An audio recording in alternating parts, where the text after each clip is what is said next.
Hello students, this is Dinesh Sharma from Erudite English Classes Jaipur. Students, the topic which we are going to study, which we are going to learn today is basic elements of sentence. This topic is as important as parts of speech.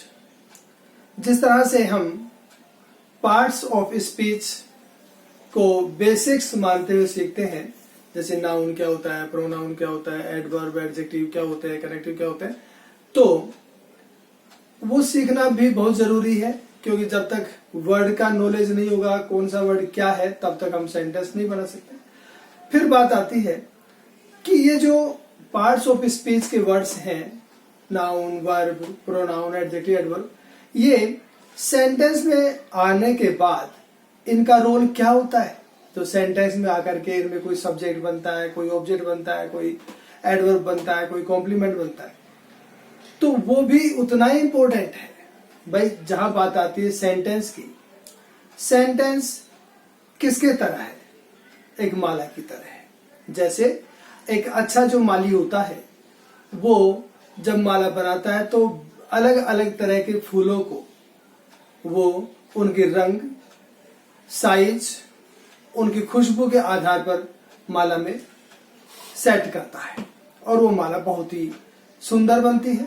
उसी प्रकार एक अच्छा speaker, एक अच्छा writer जब sentence बोलता है तो वो शब्दों को उपयुक्त स्थान पर उनकी क्वालिटी के अनुसार यूज करता है। Means appropriate word is used in appropriate place, तब ही एक खूबसूरत सेंटेंस बनता है और खूबसूरत सेंटेंसेस से पैराग्राफ बनता है।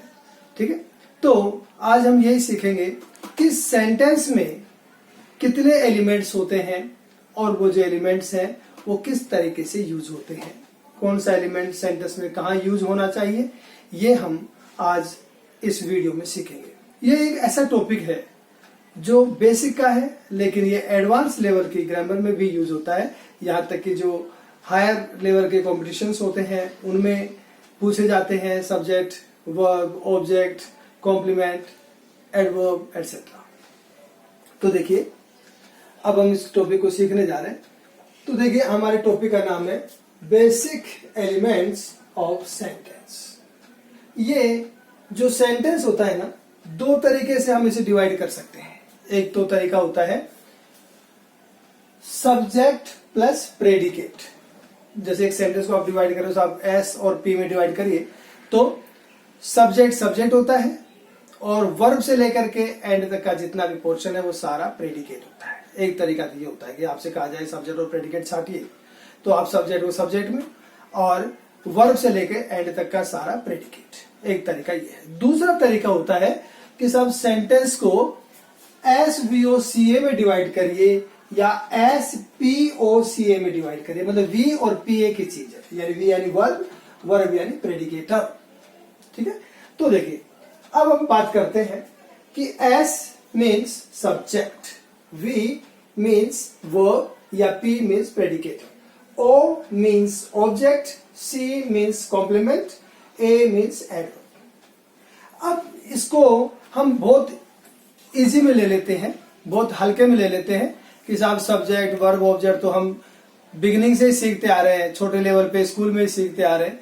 ये सही है, लेकिन स्कूल में हम केवल इतना ही सीखते हैं साहब शुरू वाला सब्जेक्ट, सेकंड नंबर वाली वर्ब, थर्ड नंबर वाला ऑब्जेक्ट।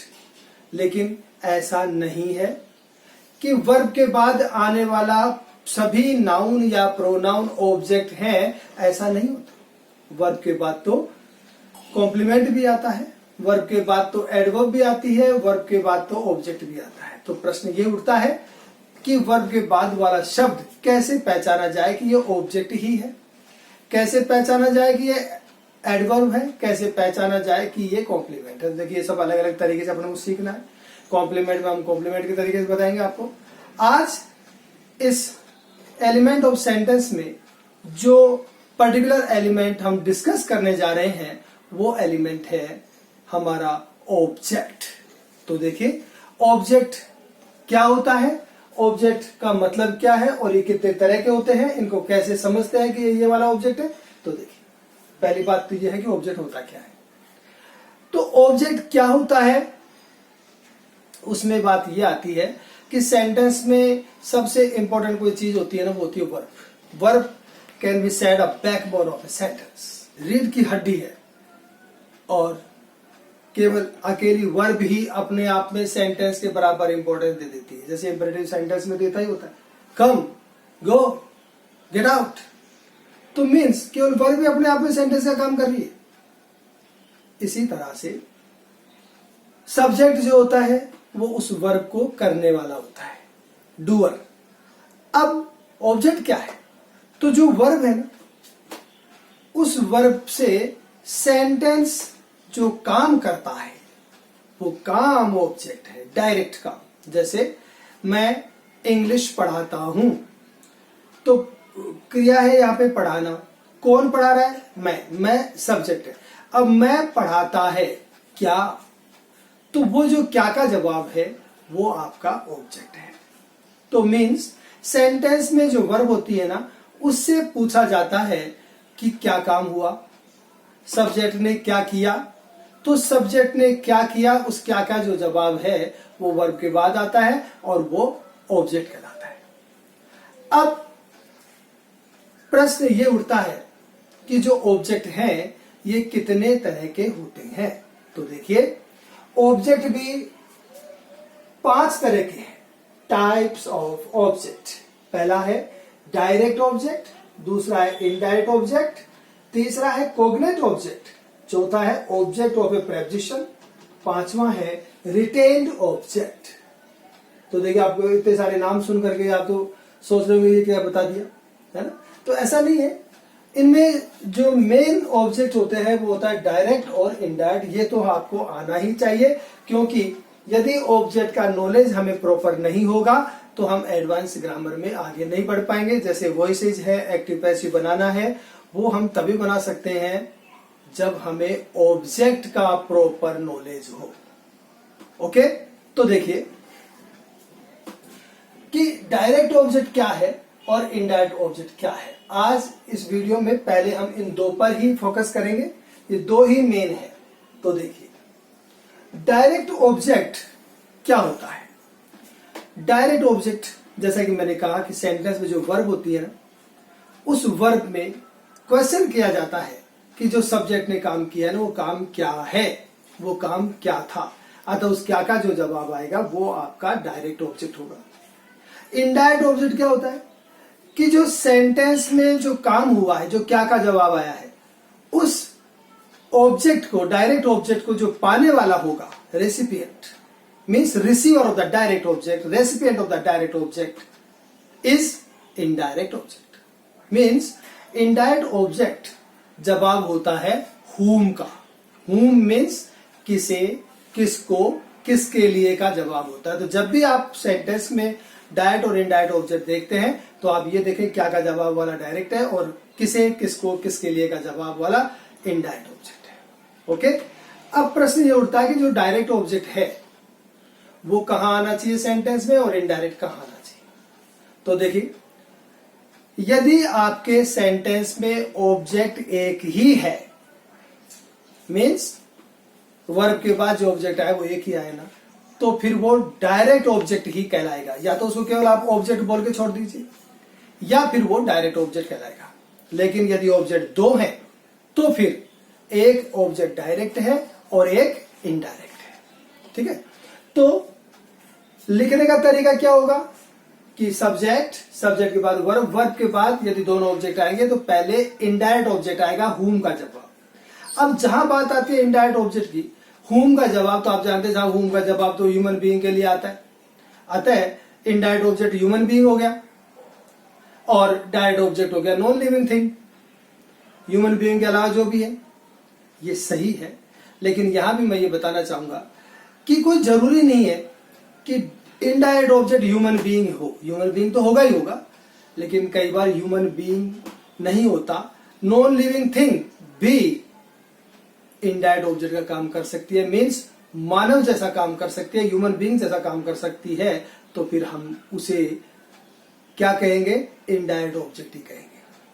कि डायरेक्ट ऑब्जेक्ट और इनडायरेक्ट ऑब्जेक्ट में वर्ब के बाद पहले इनडायरेक्ट आएगा यानी आईओ आएगा, फिर डीओ यानी डायरेक्ट ऑब्जेक्ट आएगा। IO means indirect object, DO means direct object. अब यदि हमने डीओ को वर्ब के बाद ले लिया और आईओ को डीओ के बाद लिया है, तो फिर हमें आईओ के पहले 2 या 4 एज पर रिक्वायरमेंट, जैसी आवश्यकता होगी, वो ऑब्जेक्ट कौन सी प्रेपोजिशन ले रहा है, 2 ले रहा है या 4 ले रहा है, उसके अनुसार हमें 2 या 4 लगाना होगा। कब? यदि आईओ डीओ के बाद आता है तो देखिए, अब मैं एग्जाम्पल के माध्यम से आई और डीओ को बहुत ही सुंदरता के साथ आपके सामने क्लियर कर देता हूं, जो आप कभी नहीं भूल पाओगे।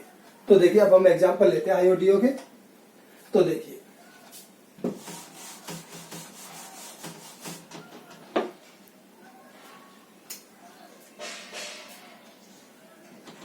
I teach English. अब देखिए, यहां पर आई सब्जेक्ट है, टीच वर्ब, मैं पढ़ाता हूं। मैं क्या पढ़ाता हूं?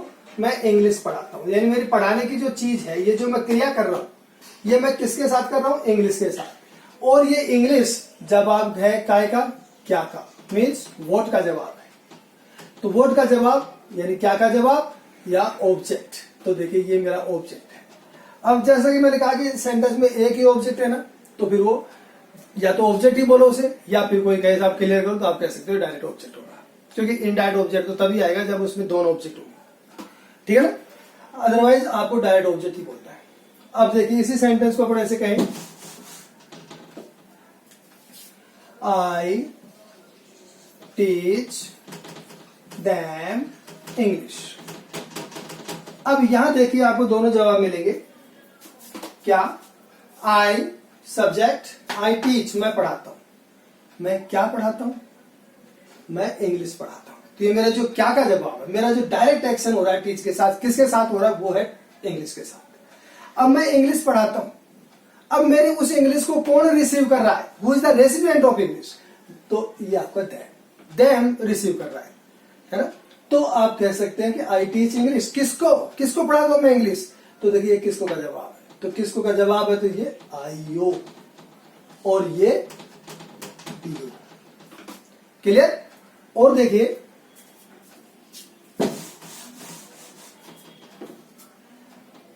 He gave her uh book. यहां देखिए, अब यहां पे